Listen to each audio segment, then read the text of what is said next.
In 1936, following the abdication of Edward VIII, the throne passed to Elizabeth and Margaret's father, Bertie. He became George VI.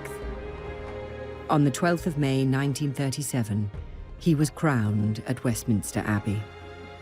George was wholly unprepared for being king. He himself said that it was like a lamb being led to the slaughter. There was an established convention of not using first Christian name, but using middle names to rule under, and he chose George simply because within the Hanoverian tradition there had already been 5 Georges, and of course the previous monarch was called George II, and he wanted very much to embody stability after the chaos and confusion of the abdication crisis. The Duke of York realised that he might have to step forward and become king without having had any experience at all of state papers, any of the training that his brother had had. He went in absolutely cold.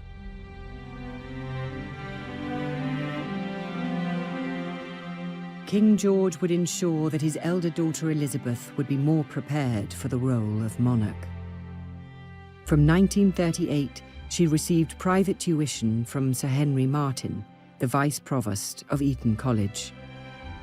Her father explained the nature of the official dispatch boxes that were the monarch's everyday duty.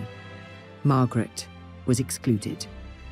The sisters' once identical upbringing was diverging. That expectation of being well educated does not extend to Margaret, who continues to be educated as a well-mannered, accomplished girl who was expected to go on and marry. So singing, piano lessons, French conversation become important, but not constitutional history, not the hard lessons of theology. They were still loving sisters with the same bond that they always shared. This was a very definitive event which exacerbated early tendencies that the girls may have already had. Elizabeth to duty and Margaret to frivolity and maybe being slightly outside of the really important cockpit of constitutional decision-making. Beyond the girls' classrooms, the world was in crisis. The aggression of Nazi Germany had sparked a new conflict in Europe.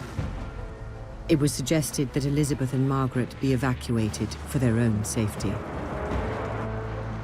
They weren't moved overseas simply because it was thought very important to send the right kind of message, to send the message that the royal family was not running from the threat of Nazi Germany, and everyone would very much remain in post. The king needed the Queen to be with him. She wasn't going to leave, and the daughters weren't going to leave. They were all basically going to stay together. And it was actually a very powerful message. The images that were coming out of Germany were all sort of nasty pictures of people stomping around in black uniforms and raising their arms and shouting.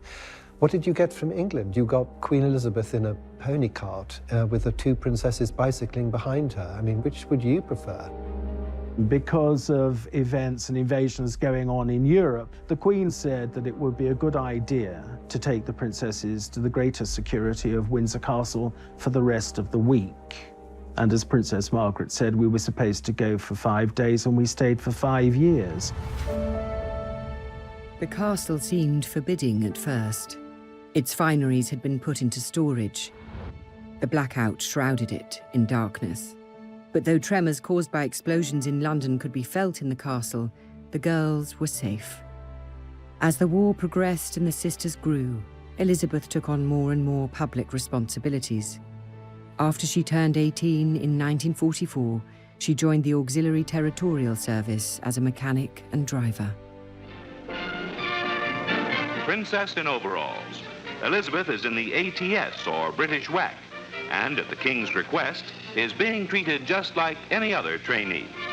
Now visited by her parents and sister Margaret Rose at a training station in southern England, she shows them she knows a fan belt from a spark plug all right, and isn't afraid to get her hands dirty. The Women's Auxiliary Army Corps and the ATS were much more for ordinary girls. And so I think it was intended to send a message that the royal family was not so different. They were not elitist in an unpleasant way. Elizabeth learned how to drive an ambulance, learned how to be a mechanic, indeed even learned how to fire a revolver. These were, of course, propagandistic tokens, but nonetheless, a pretty young princess chipping in with the war effort was definitely designed to boost national morale. I think it was very, very much appreciated by the public and by her. She loved it. She loved learning to drive, how to deal with combustion engines and all this kind of thing. It was just up her street. While the war brought her closer to the public gaze, it also brought her love.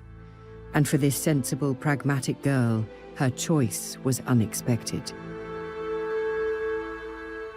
In July of 1939, when the Queen was just 13 years of age, she inspected a Royal Naval College at Dartmouth, and one of the young officers she was introduced to was this dashing, handsome Prince Philip. I think it is fairly plain that the extremely good-looking, extremely charming, extremely glamorous Prince Philip caught the eye of Elizabeth, and that her jaw dropped. 3 years later, the couple spent Christmas together while Philip was on leave from the Navy. They then began exchanging frequent letters. But Elizabeth's parents, the King and Queen, did not approve. The king had his doubts about Philip. There was the feeling within the royal family that all of this was too much too soon. The thought of somebody coming and taking away his daughter at the young age of 21 wasn't, I suspect, totally appealing, as it wouldn't have been maybe to many a father. We must remember that Elizabeth set her eyes on him for the first time at the age of 13, and there was an acknowledgement, even then when people generally got married a great deal earlier than now, that this might just simply be a girlhood crush that would blow over.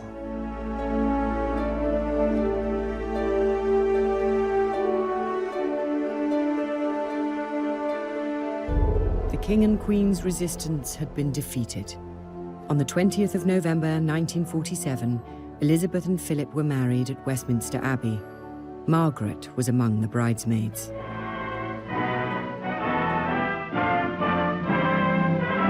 Elizabeth and Philip take their places on history's pages. To the stirring strains of Mendelssohn, they march as man and wife toward the west door amidst nearly 3,000 invited spectators.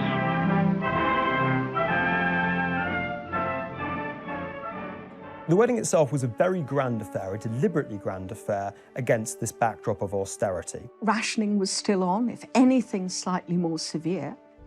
She may have been heir to the throne, but she couldn't be seen as claiming special privileges. Though you have a lavish dress, it's by no means as lavish as other royal brides.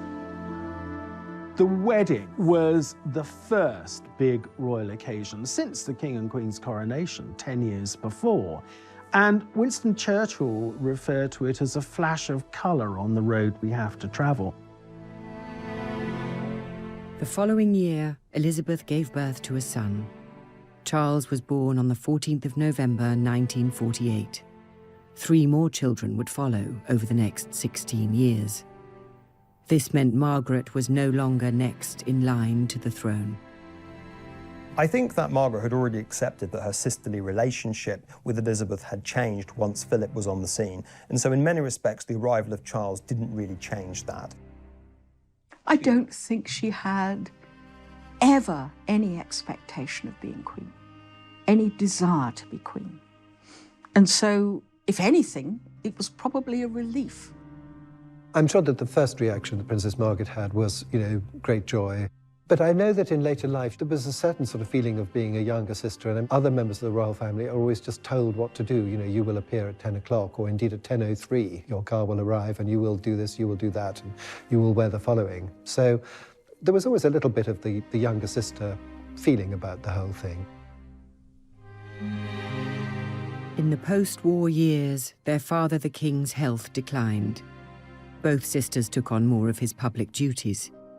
In September 1951, George VI had his left lung removed after a malignant tumour was discovered.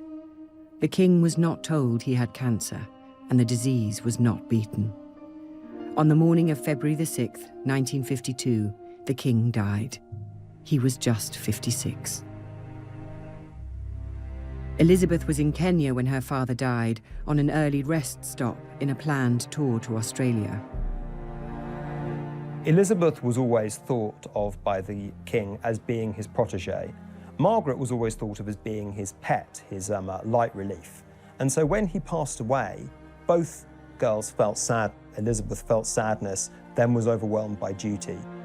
For Princess Margaret, it was absolutely awful. She had lost a father that absolutely adored her, and she had no role whatsoever. Elizabeth had left Britain as a princess.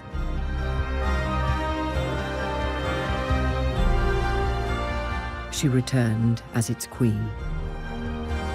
But what did the future hold for Margaret?